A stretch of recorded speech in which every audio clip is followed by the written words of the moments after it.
Deməli, sifət əşyanın varlığın əlamətidir. Necə, necə, hansı suallarına birinə cavab verir. Sifət də digər nitq hissələri kimi sadə, düzəltmə, mürəkkəb olur. Sadə sifətlər yaxşı, pis, gözəl, eybəcər, çirkin. Çirkin yox, düzəltmədir. Çirkdən çirkin olur çünki. Bunlar sadə sifətlərdir. Düzəltmə sifətlər leksik şəkil üçün köməyi ilə düzəlir. Bunu qulaq asırsan mı? Hə. Düzəltmə leksik şəkil üçün köməyi ilə düzəlir. Çox azdır onlar. Məsələn, L üstüdür. Mən heç var, şəkilçi əzbərləməmişəm. Sifəti tapa bilirəm. Bir dənə tez ağlıma bir dənə sifət gətirirəm. Və orada şəkilçini də çıxardıram. Nəyə də qoşulub onu da bilirəm. Məsələn, dadlıdır. Dadlıdırsa, deməli, ismə qoşulubsa adlara qoşulun şəkilçi gedir. Sonra, xa. Xeyr, xa. Sonra, keş. Zəhmət keş. Dar, əməkdar. Sonra cıl, zarafatçıl. Bunlar, bax bu üç, bu dördü qeyri-məhsuldar, yəni çox işlənən şəkilçilər deyil. I üstü 4 və i-bi var. Gəlin bunları sizə izah edeyim. I üstü 4 ilə i-bini necə ayıraq? Birinci bu hissəyə diqqət edin. I üstü 4 milli sözlərə qoşulur. İ-bi alınma sözlərə qoşulur. Eyni zamanda I üstü 4-ün bax bu hissəsini işləyək yoxdur. Deməli, burada bitişdirici y sanatı ola bilər. Amma burada ola bilməyəcək. Çünki bunun y-sı var. Bir də bu, bax bu kitabda yoxdur. Bir dənə yazıqlar ki, bilmirəm onu da hardan oxumuşam. Ki bu milli bu alınmalara qoşulur. Onu uşaq yenə ayıramır. Alınmanı belə bilin də, alınmalarda uzanma var. Bir də olar baxırsan ki, quruluşundan da bizim sözlərə oxşanır. Bir də bu rənglərə qoşulur, rənglər. Bir də forma. Məsələn, sürməyi, bənövşəyi, çərkəzi, armudu, badamı, innabı. Bunlar hamısı rəngli, bir dənə armudu formadır. Armudu stəkandır. Bu buna qoşulur. Bu amma tarixi, elmi, daxili, xarici. Görürsən, bunlar fərqli formalar. Bunu belə yadda saxlayın. Sonra, deməli, sifət düzəldən şəkilçilər yadıma düşdükcə yazacağım. Mürəkkəb sifətlər isə bitişik və defislə ayrı yazılır. Ümumiyyətlə, bircə zərfdən başqa digər əsas nitq hissələrinin mürəkkəb forması iki cür yazılışda olmasından ayrıdır. Ya defis bitişik, ya bitişik ayrı, ya ayrı defis belə ikisi. Bir dənə zərfdir ki, üç formada yazıla bilir. Bununki da bitişik və defislə yazılır. Deməli, bitişiklər təbii ki, yadda saxlayın, mütləqdir, qayda kimdə düşür. Müxtəlif mənalı olardır. Bir də ba və bitişdiricisinin köməyi ilə. Baxın, ba və necə olur? Növ və növ. Bax, bu şəkildə ortaya girir. Fikirversiniz, xəyal fikir budur. Bunların köməyi ilə. Amma bu həm də zərf düzəldir. Siz onu necə yadda saxlayın? Əsasən işlənən növ bənöv, cürbəcür, rəng bərəngdir. Amma sən bax ki, bunun yanında nə gələ bilər? Hərəkət gələcək, yoxsa isim. Məsələn, belə bir şeydə yazıram, yanmayın. Belə baxanda bunlar bir-birini oxşuyur. Amma mən bunu işlətməyimlə biləcəm. Məsələn, növ bənöv çiçəklər. Yoxsa isim gəldi. Cürbəcür şəkillər. Rəng bərəng şəkillər. Amma yan-bayan şəkillər deyək, məsələn, yan-bayan oturmuşdular deyəcəksən. Deməli, bu zərfdir, o isə xəttədir. Bunlar isə sifətdir. Çünki bu həm zərfi, həm də sifəti düzəldə bilir. Sonra, demək, sinonim mənşəli sözlər var, antonim mənşəli sözlər var. Bunların da köməyi ilə, məsələn, böyük-kiçik bu şəkildə. Böyük-kiçik otaqlar da deyə bilərsiniz. Bu şəkildə, yəni işlənənlər də var. Şəkilsə, bax, yadıma düşdükcə yazacağım. A üstü 2 var, I üstü 4 var. Bunlar feillərə qoşulur. Bunların qılçısı da var. Mən sizə hətta demişdim ki, bunlar isimlə düzəldə bilir. Məsələn, parlamaqdan parlaq, bax, sifətli. Çürüməkdən çürük. Bax, bunlar sifətli. Bu buna gedir çünki qapalı sahiblərdir, burada açıq sahiblərdir. Demək, sifətin bir özəlliyi var. Necə isimdə dedik, ümumi xüsusi olmaq, konkret mücərrəd, toplu olmaq, yalnız ismai. Burada da dərəcələr var, müqayisə dərəcələri var ki, yalnız sifətə aiddir. Heç bir hissəsinin, hətta sifəti əvəz eləsə belə, Ümid, mənə qulaq asayım. Qulaq asayım. Başa düşürsən, yanında qalır. Yaxşı. Deməli, müqayisə dərəcələri yalnız sifətdə olur. Bəzən uşağa sual versən ki, uşaqlarında nəyə müqayisə edirik? Başa düşürük, baxır ki, nə bilsin nəyə müqayisə edirik. Burada bizim müqayisə elədiyimiz əşyanın əlamət və keyfiyyəti. Deməli, əlamət və keyfiyyət, gəlin əvvəlcə bunu ayıraq ki, nədir bunlar? Əlaməti mən görürəm, keyfiyyəti hiss edirəm. Məsələn, dadlı keyfiyyətdir. Çünki ağzıma qoyub onu dadına baxa bilirəm. Amma gözəl əlamətdir, görürəm. Başa düşdünüz? Mən istəyirəm dərəcələrdən qabaq başqa bir hissəyə toxunum. Çünki o hissəni başa düşməlisin ki, dərəcəyə gələk çıxar. Deməli, sifətin məna növləri var, leksik məna növləri. Deməli, forma bildirir, həcm bildirir, sonra dad, rəng, əlamət.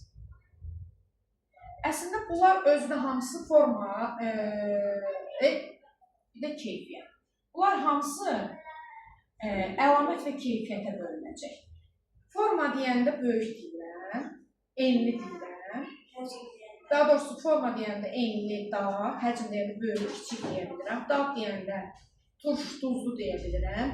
Rəng deyəndə qırmızı, yaşıl deyə bilirəm. Əlamət deyəndə gözəl, çirkin deyə bilirəm. Keyfiyyət deyəndə çalışqan, tənbəl deyə bilirəm. Amma heç bir halda sizə testdə sual verməyəcək. Heç ikinci sinifdə də sual verməyəcək ki, dad bildirənlərsiz, rəng bildirənlərsiz. Sizə sual verəcək, əlamət bildirənlərsiz, keyfiyyət bildirənlərsiz. Mən də burada ayıram. Formanı görürəm, düzdür, bu əlamətə gedəcək. Həcmi də görürəm, əlamətə gedəcək. Dad keyfiyyətə gedəcək, rəng əlamətə gedəcək. Çünki görmək və hiss eləməklə bölünür. Və ona görə də əlaməti biz görürük, keyfiyyəti hiss edirik. Ona uyğun da uşaqlar dərəcəyə gəlib çıxırıq. Əlamət və keyfiyyət əgər normadadsa, bu adi dərəcədə olur. Yəni, əşyanın əlamət və keyfiyyəti normadadsa, burada normadadsa o adi dərəcədə olur. Normadan çoxdursa çoxaltma dərəcəsi, normadan azdırsa azaltma. Deməli, normada olan, normadan az çox olan nə idi? Əlamət və keyfiyyət. Deməli, adi dərəcədə heç bir qrammatik göstərici yoxdur, boşluq çəkilən. Yəni, burada mən xüsusi qrammatik göstərici görürəm. Dərəcə şəkilçiləri özləri də qrammatik şəkilçilərdir, bunu da deyim sizə. Qrammatik şəkilçini də bir söz üstünə belə yarım dairə şəklində göstəririk. Keçdik indi azaltma dərəcəsinə. Azaltma dərəcəsi morfoloji və sintaktik üsulla düzəlir. Bu morfoloji və sintaktik sözlərini yadda saxlayaq. Morfoloji şəkilçi demək ki, mənası olur. Sintaktik sözdür. Yəni, mən şəkilçi qoşmaqla dərəcəni yaradıram, ya da söz qoşmaqla dərəcəni yaradıram. Morfoloji yolla, yəni şəkilçilərlə düzəlir. Bəzi şəkilçilər var. Imtıl üstü 4 var, mutulda deyə bilərəm. Yəni, saitlə, samitlə, bitmə söhbətlə dəyişir. Imtıraq, rar, yalnız, şın, sol. Deməli, bəniz sözünü bura qoşmuram, bəniz şəkilçi getmir. Məsələn, qara bəniz deyirsiniz, bəniz sima kimi işlənir. Məsələn, yaşılımtıl, yaşılımtıraq, yaxşıraq, əslində işləmir bu bizdə, amma var. Qaraşın, sarışın, bunu işlərsiniz, uzun sol. Bax, bu şəkilçilər qrammatik şəkilçidir. Fikir verir, uşaqlarda nə görürlər, dəhşətə gəlmir. Götürüb burnunu burada böyünə yazılır. Uşaqlar, bir insanın məntiqi olmaq ki, bunu nə qoymuşam? Episodu demək ki, özündən əvvəlki nəyəsə qoşulur. Bu özünün əvvəlki şeyə qoşulub, bitişik yazılsın, bu böyünə yazıla bilərmi? Heç bir halda. Bu, elə bir kobud səhvdir ki. Demək, burada belə bir şey qarşımıza çıxa bilir.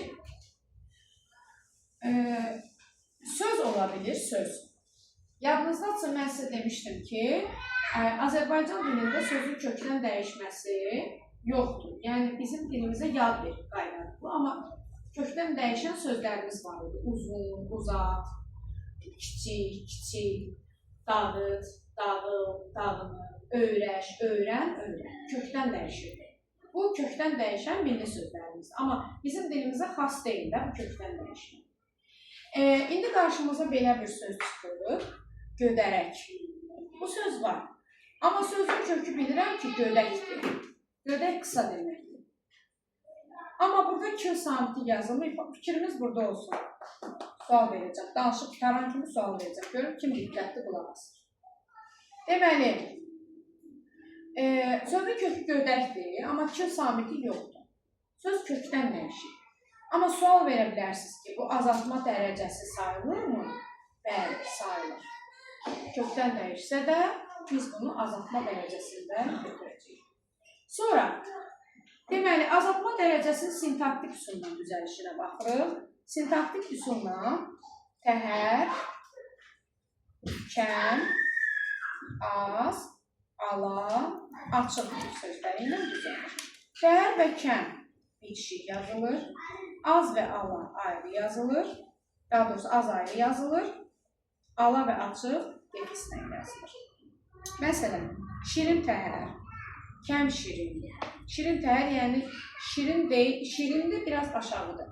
Uşaqlar bəzən dərəcə yaradanda rənglə ölçülər. Elə bilirlər, ağ azaltmadır, qara çoxaltmadır. Yox. Yadınıza saxlayın ki, hər bir dərəcəni yaradan göstərici olmalıdır. Bu hissələr olmalıdır ki, biləsən ki, bu azaltma ya çoxaltma dərəcəsindədir. Yoxdursa dərəcə yaranmır. Məsələn, yaxşı, dadlı, duzlu, gözəl, çirkin. Bunlar adi dərəcədədir. Çünki dərəcəni yaradan hissə yoxdur orada. Aydın oldu. Deməli, az qırmızı. Düzdür, bu çox işlənmir, amma var. Ala qırmızı, ala yarımçıq, açıq qırmızı. Hamısı eyni funksiyanı daşıyır. Gəl belə deyək də, dildəki bütün sifətlər həm azaltma, həm çoxaltmaya düşə bilmir. Məsələn, açıq ağ məntiqsiz. Ağın nə açıqdır? Ağın açığı yox, amma ağ-bağı var. Niyə? Çünki köynəyin ağı ilə qarın ağı eyni şey deyil. Duzun ağı da eyni şey deyil. Bunlar daha ağdır da, düzdür. Amma açıq ağ bu məntiqsizdir. Belə işlədə bilməzsən. Ona görə də sifətlər var, ümumiyyətlə dərəcəyə düşmür. Onları da deyim sizə. Məsələn, İB ilə düzələnlər var idi. Tarixi, elmi, kimyəvi. Bax, bunlar dərəcəyə düşmürlər. Özünüz də baxın, ən tarixi deyə bilməzsən, az tarixi deyə bilməzsən. Aydındır. İB ilə düzələn alınma sözlər dərəcəyə düşmürlər. İB-də də bir şey demədim uşaqlar. Bir şəkilçi bəzi sözlər kökdən dəyişir. Kimya olub kimyəvi, xalq olub xəlqi, əşya olub əşyəvi, dünya olub dünyəvi.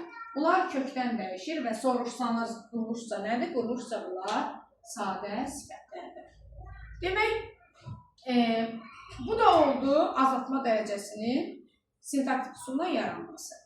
Qarşımıza belə bir deməli birləşmə, yəni birləşməyə oxşayan ayıra bilmədiyimiz bir şey düşə bilir.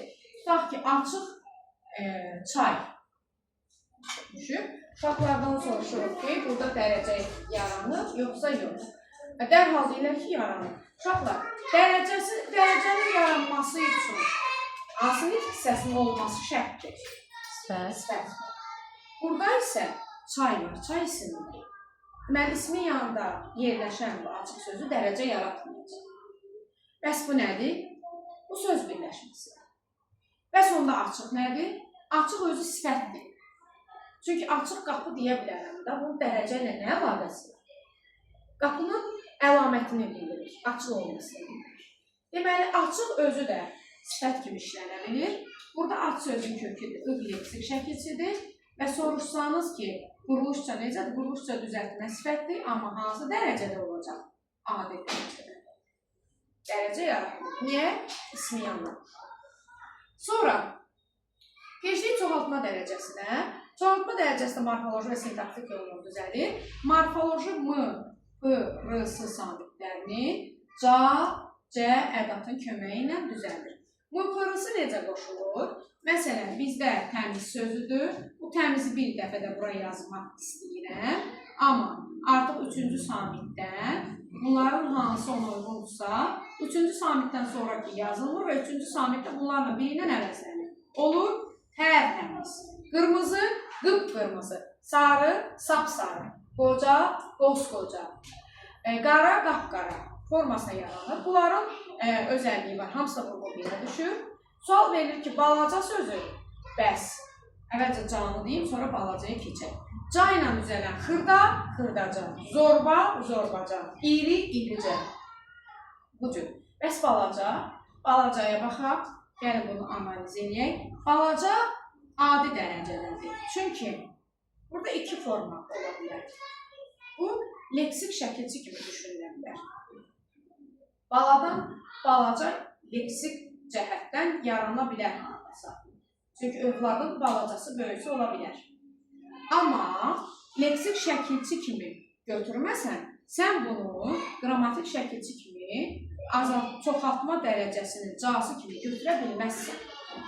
Çünki bu, görürsən ki, leksik mənaca da dəyişir burada. Amma dərəcə leksik mənanı dəyişdirmir, onun formasını dəyişə bilər. Az çoxunu bildirə bilər. Azaldar, çoxaldar. Bəs bunu necə deyim? Balaca, bax balaca. Oldu çoxaltma dərəcəsi. Çoxaltma dərəcəsinin sintaktik üsulla düzəlməsinə baxaq. Bu da bir sıra sözlərlə düzəlir. Dün, la, daha, çox, olduqca. Bax bunlar dündən başqa hamısı ədatdır. Ədatı keçəndə görəcəksiniz. Ən gözəl, lap gözəl, daha gözəl, çox gözəl, olduqca gözəl. Bir də dün. Dün qoşulanda isə bitişik yazılacaq. Dümağ. İndi qarşımıza belə bir söz çıxır. Sual yaranır ki, dümdüz, bir də dümağ. Sualım nədir? Deyin görüm. Bunlarda hansında, birində düm hissəciydi. Birində isə m-pırısıdır. Hansında m-pırısıdır? Hansında düm hissəciydi? Dümağda m-pırısı. Dümağda nədir? M-pırısı. M-pırısıdır. Hardan bildiniz? Ağ sözünə görə. Yox, bunun sadə bir izahı var. Diqqətlə baxanda bilir hansı m-pırısı ola bilər. Hansı düm Dümdüzdən də məna. Sayt. İkisində də var, da mı? Deyirəm ki, hansı düm hissəci ilə düzəlib? Hansı m-pırısı ilə düzəlib? Bayaq dedim, qırmızı, qıpqırmızı. Birinci dümdüz. Dümdüz nə ilə düzəlib? M-pırısı ilə. Çünki düzdən oxşarlar var. Bu m-pırısı. Bu isə fərqlidir. Bu düm hissəci ilə düzəlib. Sonra qarşımıza başqa sözlər də çıxır. Biz onların dərəcə olub olmadığını ayıraq. Və bunu danışıram. Bunları da sizdən soruşacağım. Məsələn, büsbütün, bir də bumbuz. Gəlin bunları analiz edin ki, burada nə baş verir? Büsbütün nitq hissəsi olaraq zərf götürülür. Fikriniz mənimdir. Niyəsini də deyim. Bütün əvəzlikdir. Sorsan bilməyəsiniz. Deyəsiz ki, əvəzlik keçməmiş. Özdə bütün də elə bir əvəzlikdir ki, yada da düşmür işin tərsliyindən. Üst nə şəkilçidir, nə dərəcə yaratmır. Heç nə deyil. Sadəcə dediyim kimi, bu da kökdən dəyişir. Amma bu zərf olur. Niyə? Çünki mən bu yanına əşya qoya bilmirəm. Deyirəm, büsbütün gözəlləşdi, büsbütün dəyişdi. Deməli, buna ad olaraq mən zərf deyə bilərəm. Kökdən dəyişib, əvəzlik zərf yaratmışam. Bəs bumbuz nədir? Gəlin bunu analiz edək. Fikrimiz burada olsun, ha, uşaqlar. Buz var. Buz nədir sizcə? İsimdir. İsimdir, asil olur. İsim olduğunu bilirik, dəqiqdir. Evet. İsim varsa burada dərəcə yaranmayacaq. Bu nə dərəcə yaradan şey deyil, nə leksik şəkilçi deyil. Düzdür? Bəs bumbuz nədir sizcə? Əvəzlik. Sifət. Nə, əvəzlə nə əlaqəsi? Sifət mənası. Sifətdir. Niyə? Sifətdir. Çünki deyirəm, su bumbuz idi. Əlamətini bildirirəm axı. Düzdür? Deməli, isim kökdən dəyişərək olub sifətdir. Amma hansı dərəcədədir bu? Adidir, dərəcə yaramır. Adi dərəcədir və quruluşsa necə sifətdir? Sadə. Bumbuz adidir. Bumbuz adidir. Niyə? Buz isim. Aydın oldu. Və quruluşu necədir? Sadə. Sadədir. Ay sağ ol. Sonra sifətlərin amonimliyi var. Sifətlər amonimlik daşıyır. Ən çox zərflə. Qarşınıza çıxacaq, diqqət olun. Zərf nəyə aiddir uşaqlar? Peylə. Feylə. Hərəkətin yanında olur. Və sifət? İsimə. Yaxşı oxuyur nədir? Yaxşı nədir? Zərf. Yox. Yaxşı sifət. Yaxşı oxuyur deyirəm. Zərf. Zərf. Feylin yanındadır. Və yaxşı qız? Sifət. Sifət. Pis adam? Sifət. Sifət. Pis oxuyur? Zərf. Zərf. Yox, sifətlə zərf olur. Başqa yox. Pisə baxırsan ancaq. Yanındakılara baxıb tapırsan. Sonra gözəl oxuyur. Zərf. Zərf. Gözəl insan? Sifət. Aydın olur. Sonra deməli bir də var deyirəm ki, yaxşı, sən deyən olsun. Bu nə sifətdir, nə zərfdir. Bu modal sözdür. Gözəl yanında mevcudda qoyacaqlar. Sonra isimlərin sifətləşməsi, onu dedim mən sizə. O taxtadır, dəmir danışdım. İndi sifətlərin isimləşməsi demişdik ya, substantivləşməsi. Bizdə konkret sifətlər var. Qoca, cavan, bunları qeyd edək. Böyük, kiçik. Ən çox işlənənləri yazıram ki, qarşınıza çıxan kimi avtomatik tapaq. Yaşlı, körpə, sonra leksik şəkilçilərdən demədim. Dakı dəki ilə düzələnlər, evdəki, ki üstü 4 ilə düzələn, dünənki, l üstü 4 ilə düzələn, yaralı, bu tiplilər, soyuq olur, söndürəmsin. Bu tiplilər cümlədə isimləşir, isim deyil. Bir də ən çox işlənən qəhrəman və igiddir. Bunlar o qədər ismin yerində işlənir ki, uşaqlar bunun sifət olmağını unudur. Diqqətimiz burada olsun. Deyirəm ki, bunlar sifətdir, bunu bildirsən. Qocalar yığışıb. Kim qocalar? İsimləşdi mi? Amma isimləşmə sözünü belə başa düşün da. İnsan hər gün bir paltar geyinə bilər. Bəyəm adın dəyişir? Ay sağ ol. Bu da elə bir şey. Bunun adı sifətdir. Cavanlar yığışıb. Kim? Böyüklər kiçiklərə yol göstərsin. Kim kimə? Fikir ver, isimləşir. Yaşlılar oturublar. Körpələr ağlaşırlar. Evdəkilər məni dinləmir. Kim evdəkilər? Dünənkilər mənim yadımdan çıxmır. Nə dünənkilər? Yaralıları hospitala daşlaba bu 3-cü qrupa düşmüşdü. Hər şey düz yazardı, bunu isim götürmüşdü. Ən çox bu yaralı. Qəhrəmanlar dönüşkən olur. Kim? İgidlər. Ən çox bunlar. İsmin yeri o qədər işlənir ki, elə bilsin isimdir. Və burada sizə bir nüansı da çatdırım. Sual verilsə ki, hansı sifətlər sifətin yalnız hansı sualına cavab verir? O, dakı üstü 2 və 2 üstü 4 ilə düzələn sifətlər. Aydın oldu. Yalnız hansı? Başqa sual verirsə, başını yorma. Dakı ilə kığını axtarırsan. Yox. Bunlar yalnız hansı sualına cavab verir. Amma bizdə belə bir nüans var. Şəxs əvəzlikləri bu formada yəli haldan sonra 2 üstü 4-ü qəbul edirsə, mənimki, səninki, onunki, bunlar nitq hissəsi olaraq isim sayılır. Yadınızda qalar, mənimki gəldi ki, istisnadır. Sonra 2 üstü 4 sözlərə necə qoşulur? Axırıncı saytın ahənginə uyğun olaraq. Hazır ki. Bugün ayrı yazılır. Bugün kü, iki. Dünən ki. Yəni axırıncıya uyğun olaraq qoşulur. Sifəti morfoloji təhlil edən zaman onun sualını verirsən, quruluşca növünü tapırsan, cümlədəki xüsusiyyəti, cümlədəki sintaktik vəzifəsi, sualı, isimləşmə də ola bilər. Bu oldu sifətin deməli, sifətin leksik təhlili. Aydın olduğu və s.